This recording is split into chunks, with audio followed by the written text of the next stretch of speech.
Hello नमस्कार दोस्तों। आज की वीडियो में हम हाइपोथेसिस पढ़ेंगे जो कि यूजीसी नेट के लिए रिसर्च का टॉपिक है। रिसर्च एप्टीट्यूड जो है हमारी वो सेकंड यूनिट है पेपर 1 की। रिसर्च एप्टीट्यूड रिसर्च से रिलेटेड जो क्वेश्चंस हैं वो एजुकेशन का जो पेपर 2 है उसमें भी पूछे जाते हैं। और हम आज की वीडियो में वीडियो के एंड में हम हाइपोथेसिस से रिलेटेड जो है वो क्वेश्चंस को भी सॉल्व करेंगे। सबसे पहले हम जो हाइपोथेसिस वर्ड है इसकी मीनिंग को समझ लेते हैं कि जो हाइपोथेसिस वर्ड है इसकी मीनिंग क्या होती है। तो यहाँ पर जो हाइपो है इसका मतलब होता है लेस देन, और थीसिस तो हमें पता है कैसे, हाँ, जो हम थीसिस बनाते हैं वो हो गई। तो लेस देन अ थीसिस जो है वो क्या रहता है, हाइपोथेसिस रहता है। अब जो एक डेफिनेशन हम हाइपोथेसिस की पढ़ते हैं, जो सभी जगह हमने पढ़ी है कि हाइपोथेसिस क्या है, एक टेंटेटिव स्टेटमेंट है जो रिलेशनशिप बताती है दो या दो से ज़्यादा वेरिएबल्स के बीच में। तो वो हमारा क्या रहता है, हाइपोथेसिस रहता है। टेंटेटिव स्टेटमेंट भी हम इसे बोलते हैं, या हम एक एजुकेटेड गेस जो है, टेंटेटिव गेस जो है वो भी इसको बोलते हैं। यहाँ पर हम डिटेल में पढ़ेंगे हमारा इस बुक के अकॉर्डिंग। तो ये केवीएस मदान बुक है जो कि पेपर 1 के लिए इम्पॉर्टेंट बुक जो है एक रहती है। रिसर्चर जो है वो एक या एक से ज़्यादा हाइपोथेसिस फॉर्म कर सकते हैं। यहाँ पर क्वेश्चन ये एड्रेस होता है कि उसमें क्या इंक्लूडेड रहता है। तो हाइपोथेसिस में हम क्या इंक्लूड करते हैं, प्रेडिक्शंस को इंक्लूड करते हैं।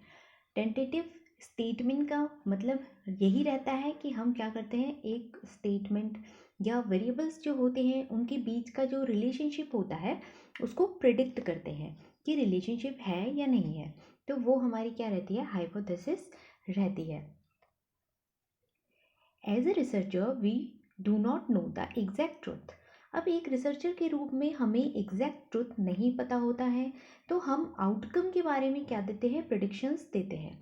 और इसी प्रिडिक्शन को हम क्या कहते हैं, हाइपोथेसिस कहते हैं, जिसमें कि हम prediction about the hypothesis, about the research हम करते हैं, वो हमारी क्या रहती है, हाइपोथेसिस रहती है।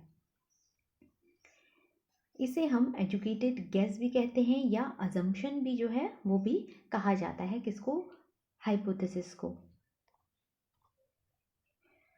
अब जो हाइपोथेसिस है हमारी, इसके कुछ फीचर्स होते हैं। जैसा कि हमने पढ़ा कि ये क्या है, एक टेंटेटिव प्रोपोजिशन है। प्रोपोजिशन का मतलब स्टेटमेंट ही होता है, स्टेटमेंट को ही हम प्रोपोजिशन कहते हैं।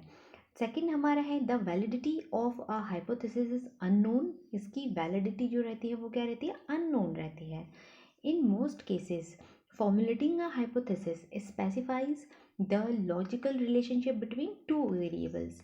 तो ज़्यादातर केसेस में जो हाइपोथेसिस फॉर्मुलेट करी जाती है उसमें दो वेरिएबल्स के बीच का जो रिलेशनशिप होता है उसी को बताया जाता है। नेक्स्ट हमारा है इट मस्ट बी जनरलाइजेबल। तो हाइपोथेसिस बनती है कहाँ पर, जहाँ पर कि हम उसे जनरलाइज कर सकते हैं। तो जनरलाइजेशन जो होता है वो हमारी क्वांटिटेटिव जो रिसर्च होती है उसके अंदर बनता है।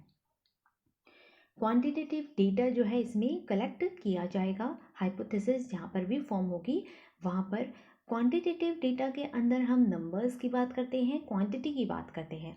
दूसरी हम पढ़ेंगे क्वालिटेटिव रिसर्च या क्वालिटेटिव डेटा जो है उसकी हम बात करते हैं, जहाँ पर कि हम कंटेंट में डेटा जो है उसको कलेक्ट करते हैं। अब यहाँ पर क्या रहता है, क्वांटिटेटिव जो रिसर्च रहती है या क्वांटिटेटिव जो डेटा हम कलेक्ट करते हैं उसको जनरलाइज जो है वो किया जा सकता है।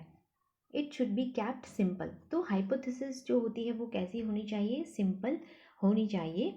जैसा कि हम रिसर्च के कुछ टर्म्स होते हैं जो रिसर्च में यूज़ होते हैं, उसमें हम पढ़ते हैं एक टर्म पार्सिमनी। पार्सिमनी, यहाँ पर जो पार्सिमनी होता है उसका मतलब ये होता है कि सिंपल लैंग्वेज में हमें अपनी रिसर्च जो है वो बनानी है, या हाइपोथेसिस यहाँ पर जो हम बनाने के लिए बोल रहे हैं वो कैसी उसकी लैंग्वेज होनी चाहिए, सिंपल होनी चाहिए, जो कि अदर पीपल, कोई और अगर उसे पढ़ रहे हैं तो उन्हें जो है वो समझ में आ जाए। तो हमें कैसा रखना है, अपना हाइपोथेसिस सिंपल रखना है। और पार्सिमनी जो होता है उसका मीनिंग भी सिंपल रहता है कि सिंपल लैंग्वेज जो है वो हमें यूज़ करनी है। अब कुछ मेन फीचर्स हैं हाइपोथेसिस के, मेन फीचर्स को पढ़ेंगे हम हाइपोथेसिस के।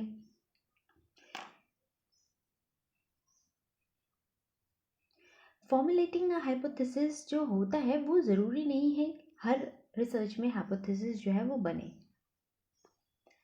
Then a perfectly valid research can be conducted even without formulating any hypothesis। So ये ज़रूरी नहीं है कि प्रत्येक जो रिसर्च है उसमें हाइपोथेसिस हम बनाएं। सारी ही रिसर्च हाइपोथेसिस बनाने के बाद ही कंडक्ट कराई जाए ये इम्पॉर्टेंट नहीं है। बिना हाइपोथेसिस बनाए भी रिसर्च जो है वो करी जाती हैं, रिसर्चेस जो है उनको बढ़ाया जाता है। अब जैसे कि हम पढ़ रहे थे कि क्वालिटेटिव जो रिसर्चेज होती हैं वहाँ पर हाइपोथेसिस नहीं बनती है क्वालिटेटिव के अंदर, तो वहाँ पर हम रिसर्च क्वेश्चंस जो होते हैं उनको फॉर्म करते हैं क्वालिटेटिव रिसर्च के अंदर। क्वांटिटेटिव जो हमारी रिसर्च होती है, क्वांटिटेटिव जो डेटा हम गेदर करते हैं वहाँ पर हम हाइपोथेसिस फॉर्म करते हैं। देन हाइपोथेसिस फॉर्म करने के बाद टेस्टिंग ऑफ हाइपोथेसिस होता है, देन उसके बाद रिजल्ट्स जो है वो दिए जाते हैं। देन हाइपोथेसिस रिजेक्ट होगी या एक्सेप्ट होगी वो जो स्टेप्स हैं वो फॉलो करे जाते हैं। अब यहाँ पर कुछ फीचर्स होते हैं हाइपोथेसिस के, कुछ फंक्शंस होते हैं। It brings focus, clarity and specificity to the researcher study.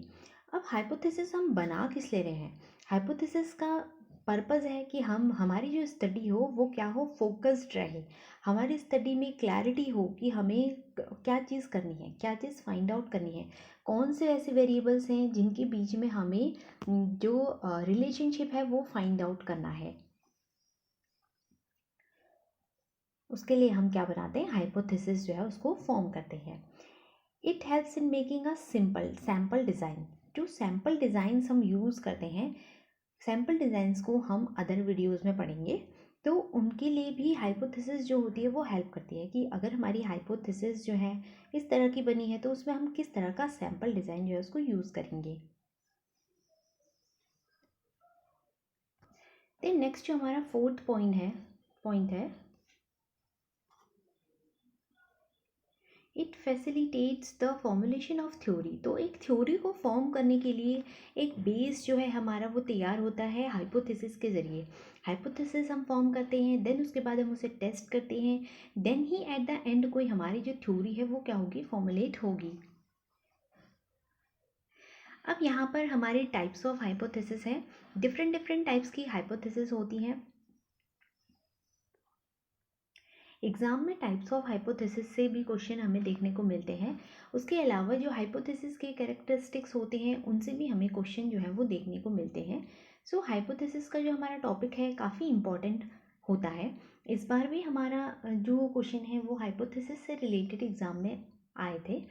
और यहाँ पर eight the end of the video हम कुछ क्वेश्चंस को भी सॉल्व करेंगे जो कि इस बार जो अगस्त में हमारा पेपर हुआ था उसमें हाइपोथेसिस से रिलेटेड जो है वो पूछे गए हैं, उनको सॉल्व करेंगे। और एक क्वेश्चन हम जो हमारा उत्तराखंड का जो पीएचडी का पेपर हुआ था एंट्रेंस का, उसका भी क्वेश्चन है जो कि हाइपोथेसिस से रिलेटेड है, उसको भी सॉल्व करेंगे। तो अब हम सबसे पहले यहाँ पर टाइप्स ऑफ हाइपोथेसिस देख लेते हैं। तो सबसे पहला जो हमारा है डिस्क्रिप्टिव हाइपोथेसिस है, then relational hypothesis, then explanatory hypothesis. सबसे पहला हम देख लेते हैं डिस्क्रिप्टिव। ये फॉर्मुलेट बनाया जाता है डिस्क्राइब करने के लिए कैरेक्टरिस्टिक्स को। डिस्क्रिप्टिव हाइपोथेसिस बनाई जाएगी कैरेक्टरिस्टिक्स को डिफाइन करने के लिए। एग्जाम्पल के लिए हम देख सकते हैं the present rate of employment in urban areas of India is 10%। तो अब यहाँ पर डिस्क्राइब कर रहे हैं कैरेक्टरिस्टिक को, तो यहाँ पर हमने फॉर्म करी। एग्जाम्पल के लिए हमने देखा कि जो प्रेजेंट रेट है अनएम्प्लॉयमेंट का अर्बन एरियाज में, शहरी एरियाज में हमारे इंडिया में वो कितना है, 10% है। देन नेक्स्ट हमारा है relational hypothesis. Relational hypothesis it indicates the relationship between two variables. क्योंकि इसका नाम ही जब रिलेशन है तो हम यहाँ पर रिलेशनशिप देखेंगे दो वेरिएबल्स के बीच में, तो वो हमारा रिलेशनल हाइपोथेसिस जो है वो हो जाएगा। फॉर एग्जाम्पल हम देख सकते हैं कि parents residing in urban areas spend more money on education to their children। तो यहाँ पर हम रिलेशनशिप देख रहे हैं एरिया एजुकेशन का, और जो पेरेंट्स हैं वो स्पेंड कर रहे हैं मनी अपने बच्चों के ऊपर एजुकेशन में अर्बन एरियाज़ में, उसके बीच में। तो ये हमारा रिलेशनल हाइपोथेसिस जो है वो रहेगा। देन नेक्स्ट हमारा है explanatory hypothesis. It guides the cause and effect relationship between two variables। Cause and effect relationship हम देख रहे हैं इसके अंदर। फॉर एग्जाम्पल हम देख सकते हैं when salaries increases the spending of food items also increases. If अगर हमारी सैलरी बढ़ रही है तो ऑब्वियसली हम खर्च भी ज़्यादा करेंगे। अगर हमारी सैलरी ही इंक्रीज़ नहीं होगी तो हर कोई क्या करेगा, बचाने की कोशिश करेगा। और जो हमारा मार्केट है वहाँ पर जो मनी है वो नहीं आएगा, बाहर पैसा नहीं आएगा। तो सैलरी अगर इंक्रीज़ है तो हमारा क्या रहता है, फूड आइटम्स पे या हम कोई अदर आइटम्स खरीद रहे हैं उन पर भी हमारा जो इन्वेस्टमेंट है, इन्वेस्टमेंट नहीं, जो स्पेंडिंग है वो क्या होती है, इंक्रीज होती है। तो ये हमारा एक्सप्लेनेटरी हाइपोथेसिस रहेगी। अब स्टैटिस्टिकल हाइपोथेसिस टेस्टिंग होती है जहाँ पर कि हमें हाइपोथेसिस टेस्ट करनी होती है। सो हमें नल हाइपोथेसिस टेस्ट करनी होती है अगेंस्ट ऑल्टरनेटिव हाइपोथेसिस। ऑलवेज जो टेस्टिंग होती है वो नल हाइपोथेसिस की होती है। नल हाइपोथेसिस जिसको हम H0 जो है लिखते हैं, और ऑल्टरनेट हाइपोथेसिस H1 इसको लिखा जाता है, या H यहाँ पर और A लिखा जाता है ऑल्टरनेट हाइपोथेसिस को। तो ऑल्टरनेट हाइपोथेसिस के अगेंस्ट जो है वो नल हाइपोथेसिस को टेस्ट किया जाता है। अब हम यहाँ पर देखेंगे concept of null hypothesis and alternate hypothesis, इन दोनों को देखते हैं हम।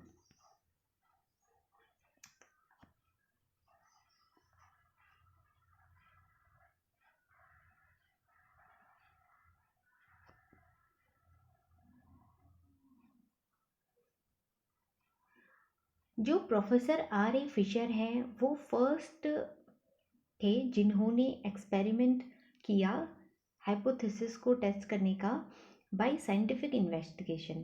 साइंटिफिक इन्वेस्टिगेशन के रूप में हाइपोथेसिस टेस्टिंग जो है सबसे पहले यूज़ किन्होंने करी थी, प्रोफेसर जो R. A. फिशर हैं उन्होंने।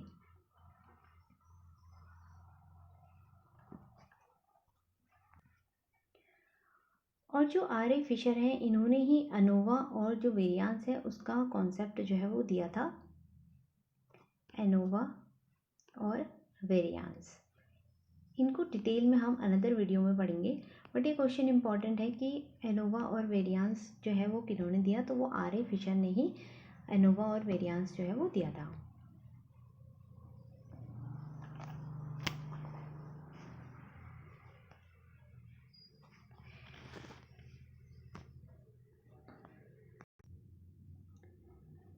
सो नल हाइपोथेसिस देखते हैं हम। नल हाइपोथेसिस जो है वो स्टेटमेंट रहती है जिसको कि टेस्ट करा जाता है।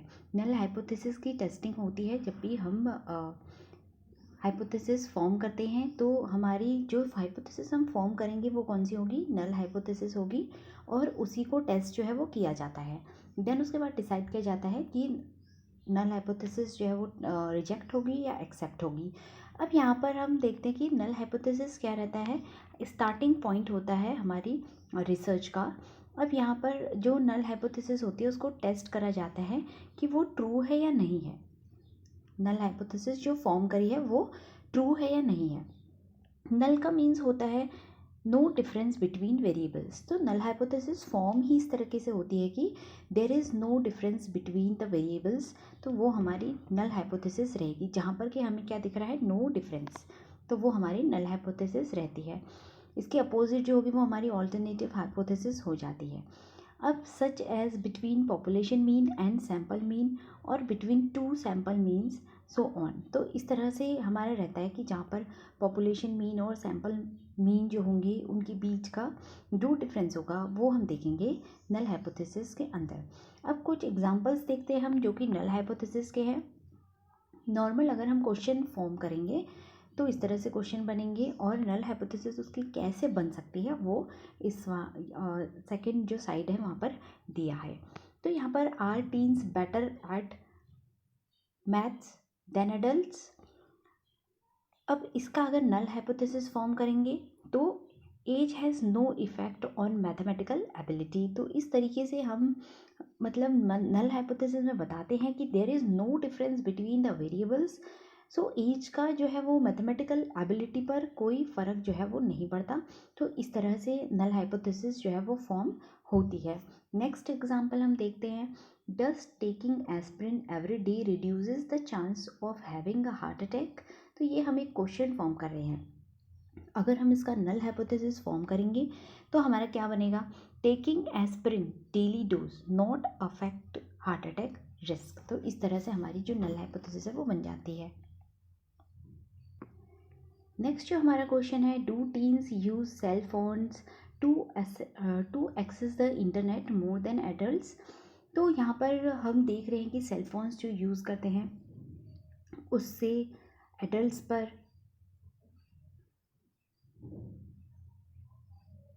एडल्ट्स से ज़्यादा यूज़ करते हैं क्या टीनेजर्स, वो हम देख रहे हैं यहाँ पर इस क्वेश्चन में। तो इसका अगर हम नल हाइपोथेसिस फॉर्म करेंगे तो क्या होगा कि age has no effect, no cell phones being used for internet access. तो इंटरनेट एक्सेस करने के लिए एज जो है वो कोई इफ़ेक्ट जो है वो नहीं डालती है। सारे ही एज के लोग क्या करते हैं, सेलफोन्स को, इंटरनेट को यूज़ करते हैं। तो यहाँ पर हम क्या करते हैं कि हमारा एक जो की पॉइंट है कि नल हाइपोथेसिस को हमें पहचानना कैसे है। तो नल हाइपोथेसिस को हमें पहचानना है, जहाँ पर हमें क्या दिखेगा, नो दिखेगा या नो डिफरेंस दिखेगा, तो वही हमारी क्या होगी, नल हाइपोथेसिस होगी। और हर एक जो नल हाइपोथेसिस होती है वो टेस्ट कहाँ से करी जाती है, सैंपल जो होते हैं उससे टेस्ट जो है वो करी जाती है नल हाइपोथेसिस। देन अब हमारी आ जाती है ऑल्टरनेट हाइपोथेसिस, जिसको हम HA भी लिखते हैं या H1 भी इसको लिखा जाता है। तो ये हमारी ऑल्टरनेट हाइपोथेसिस जो है वो रहती है। अगर हमारी ऑल्टरनेट जो नल हाइपोथेसिस फॉर्म हुई थी वो अगर रिजेक्ट हो जाती है तो हमारा जो ऑल्टरनेट हाइपोथेसिस है वो एक्सेप्ट हो जाती है। तो उल्टा रहता है कि अगर हमारी नल हाइपोथेसिस एक्सेप्ट हो गई तो ऑल्टरनेट हाइपोथेसिस रिजेक्ट हो जाएगी।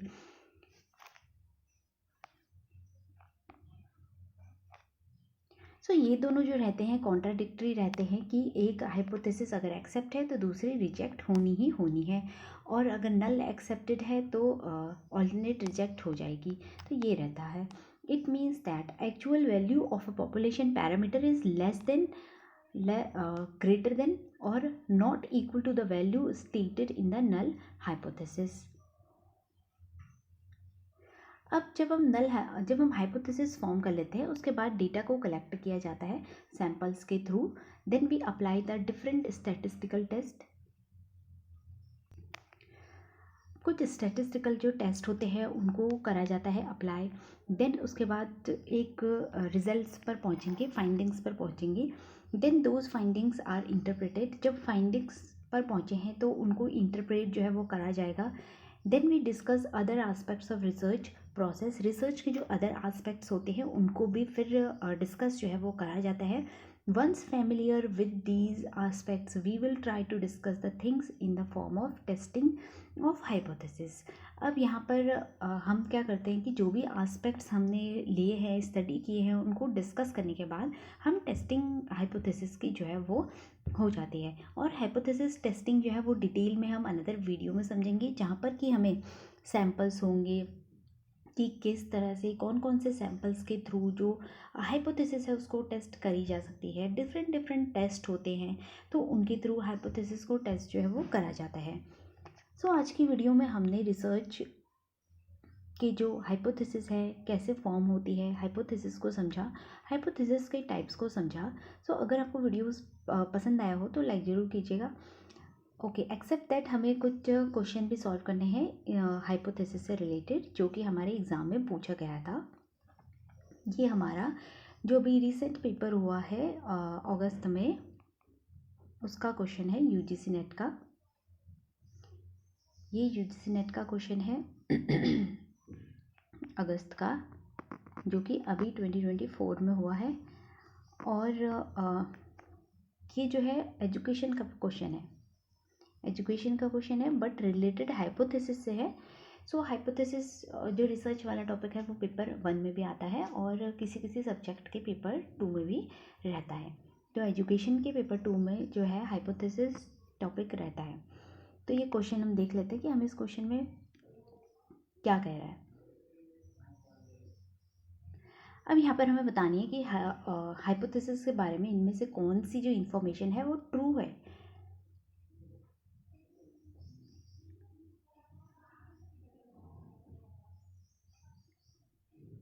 अब यहाँ पर हम देखते हैं कि फर्स्ट वाला जो हमारा पॉइंट है, the minor premise of the older deductive method are gradually replaced by hypothesis. तो यहाँ पर कह रहा है कि जो डिडक्टिव मेथड होता है वो रिप्लेस हो जाता है हाइपोथेसिस के थ्रू। देन नेक्स्ट हमारा है Snow 1973 describe 6 level of theory with the first level being hypothesis formation. तो फर्स्ट लेवल में हाइपोथेसिस फॉर्मेशन था जो स्नो ने लेवल्स दिए थे उसके। देन थर्ड हमारा ऑप्शन है for the hypothesis to be testable the variables must be operationally defined. So इसमें थर्ड पॉइंट में हमें कह रहे हैं कि हाइपोथेसिस को हमें टेस्ट करना होता है तो वेरिएबल्स को हम ऑपरेशनली डिफाइन करते हैं पहले। ऑपरेशनल डेफिनेशन हमने पढ़ा था कि उसमें हम क्या कर रहे हैं कि कोई भी जो वेरिएबल्स हमने लिए हैं उसको स्पेसिफिकली हम डिफाइन करेंगे, उसको स्पेसिफिकली डिटेल में हम डिफाइन करते हैं, तो वो हमारा ऑपरेशनल डेफिनेशन जो है वो होती है। तो सी ऑप्शन जो है वो करेक्ट है और सी ऑप्शन सब में गिवन है।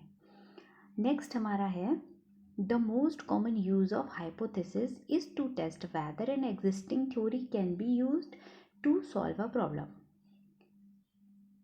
So ये जो डी ऑप्शन है ये भी करेक्ट ही लग रहा है हमें, क्योंकि इसमें हमें बोल रहे हैं कि हाइपोथेसिस जो हम बनाते हैं उसका यूज़ हम करते हैं कि जो एग्जिस्टिंग थ्योरी है वो किसी प्रॉब्लम को सॉल्व करने के लिए यूज़ हो सकती है या नहीं हो सकती है। सो यही हमारा रीज़न है कि हाइपोथेसिस हम क्यों फॉर्म करते हैं। तो डी ऑप्शन भी ठीक होगा और सी ऑप्शन भी ठीक रहेगा। तो सी और डी जो है वो दोनों ऑप्शन ठीक हैं, वो यहाँ पर भी हैं, यहाँ पर भी हैं और यहाँ पर भी हैं। ये तो तीनों में हमें गिवन है, तो ई ऑप्शन हमें देखना है। The hypothesis focuses the investigation on indefinite targets. तो यहाँ पर हमें पॉइंट्स देखने हैं कि क्या हमें बोल रहा है।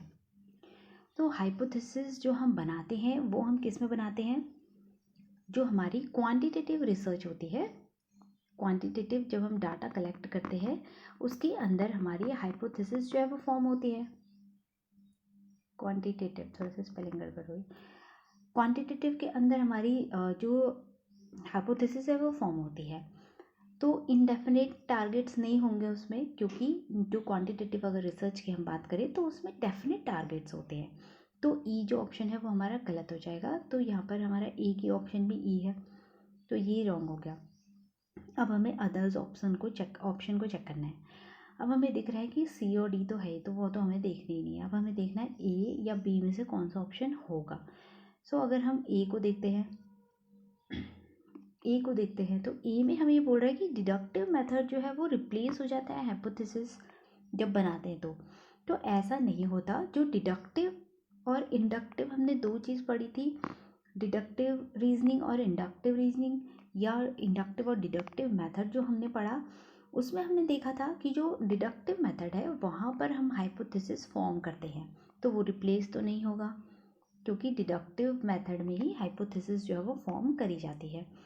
तो यहाँ पर ये आपस में लिंक्ड है। डिडक्टिव है तो वो क्वांटिटेटिव है और अगर वो इंडक्टिव है तो वो क्वालिटेटिव है। सो इसलिए यहाँ पर जो फर्स्ट ऑप्शन है ए वो गलत हो गया है हमारा। ए और ई हमारा गलत है, ए यहाँ पर है, ई यहाँ पर है। सो अब हमारा ऑप्शन नंबर बी बचता है। सो ऑप्शन नंबर बी जो है वो हमारा करेक्ट है कि जो स्नो थे उन्होंने डिस्क्राइब किए थे 6 लेवल्स ऑफ थ्योरी जिसमें कि फर्स्ट लेवल जो था वो हाइपोथेसिस फॉर्मेशन था। तो इसलिए हमारा जो राइट ऑप्शन यहाँ पर बन जाता है वो क्या बन जाता है, थर्ड हो जाता है। तो हाइपोथेसिस का इसका जो राइट ऑप्शन है कि कौन से स्टेटमेंट्स जो है वो ट्रू हैं, तो वो थर्ड है हमारा। देन नेक्स्ट हमारा है, ये क्वेश्चन तो यूजीसी नेट का था। अब जो नेक्स्ट क्वेश्चन हम देखेंगे, ये क्वेश्चन जो है वो उत्तराखंड का जो पीएचडी का एग्ज़ाम हुआ था अभी, उसका क्वेश्चन है। उत्तराखंड की पीएचडी का एग्ज़ाम जो कि कंबाइंड एग्ज़ाम जो हुआ था उसका क्वेश्चन है। तो अब यहाँ पर एक जो नल हाइपोथेसिस है वो क्या होती है, यहाँ पर हमें ऑप्शन गिवन है, हिंदी में भी क्वेश्चन देख सकते हैं। The same as research hypothesis, subjective in nature. Hypothesis जो होगी वो सब्जेक्टिव नेचर में नहीं होगी। Then next, there is no difference between the variables when there is difference between the variables. तो अब यहाँ पर हमारा की पॉइंट थे कि हम जब हाइपोथेसिस नल हाइपोथेसिस पढ़ रहे हैं तो वहाँ पर हमें देखना है कि वहाँ पर होगा नो, नॉट, नो डिफरेंस। तो यहाँ यहीं से हमें पता चल गया कि जो नल हाइपोथेसिस है वो कौन सी है। ऑप्शन नंबर सी जो है इसका करेक्ट आंसर है, there is no difference between the variables. अब अगर हम डी पार्ट देखें तो when there is difference between the variables, ये कौन सी हाइपोथेसिस होगी, ये हमारी होगी ऑल्टरनेटिव हाइपोथेसिस। ऑल्टरनेटिव हाइपोथेसिस, और ये हमारी होगी नल हाइपोथेसिस। सो हमारा राइट ऑप्शन हो जाएगा ऑप्शन नंबर सी। सो ये हमारे कुछ क्वेश्चंस थे जिनको हमने देखा। सो अगर आपको आज का वीडियो पसंद आया हो तो लाइक जरूर कीजिएगा, और चैनल अगर सब्सक्राइब नहीं किया तो सब्सक्राइब भी कर लीजिए, और अपने फ्रेंड्स के साथ शेयर ज़रूर कीजिएगा। और ये जो क्वेश्चंस है इनका पीडीएफ जो है आपको टेलीग्राम में मिलेगा, और जो हाइपोथेसिस का जो नोट्स हैं वो भी आपको टेलीग्राम चैनल पे मिल जाएगा। टेलीग्राम का लिंक आपको डिस्क्रिप्शन में मिल जाएगा। Thank you for watching.